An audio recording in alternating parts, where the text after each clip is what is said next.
Good evening guys, magmarinate tayo ng beef para maging beef steak Pilipino ang ating agahan. So, dito meron akong 4 na kalamansi. So, napiga ko na yung 3. So, ganyan lang guys. Direkta mo napiga doon sa karne. Yan. So, napiga na yung 4 na kalamansi. Side na natin yan. Tapos may onion rings ako dito. Tapos meron akong garlic. Ang garlic dito ay optional. It's up to you kung lagyan nyo hindi. Tapos meron akong sukiyaki cut na beef. Yan. Tapos lagyan natin ng baking soda guys. Yan. Baking soda. Konti lang. Ganito lang kakunti ang ilagay ko. Yung beef na yan ay 1/4 kilo.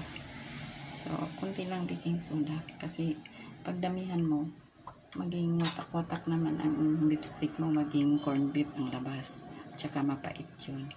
So, para matakpan din ang pait ng baking soda, ito ang ilagay natin. Kung hindi kayo maglagay ng baking soda, pwede yung bagong piga ng pineapple na kulay green. Yun, mabilis din makapagpalambot ng karne yun. Tapos, lagyan natin ng kunting asin. Kasi ang gagamitin kong toyo dito ay kikuman na less salt. So, kaya nagdagdag ako ng asin. So, ito yung kikuman. 1/4 cup. Kikuman soy sauce. Tapos, dagdagan ko ng pampalasa. Ito ay konting-konti lang na nor liquid seasoning. Tapos, lagyan natin ng pamintang durog or ground black pepper. So, yan. Tapos, last but not the least, tubig guys, tubig. Para pantay ang pagkababad ng ating karne. So, halo-haloin lang natin ganyan.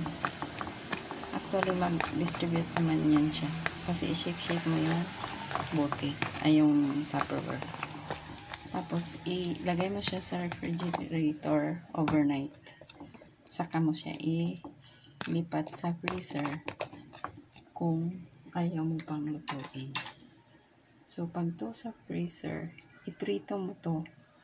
Pero huwag mong itapon ang marinade.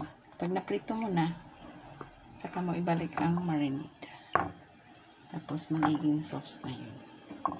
Tapos, magprito ka ulit ng onion rings ng hapok. Yun ang pang-topping mo. Para mas mabango. So, thank you so much guys for watching.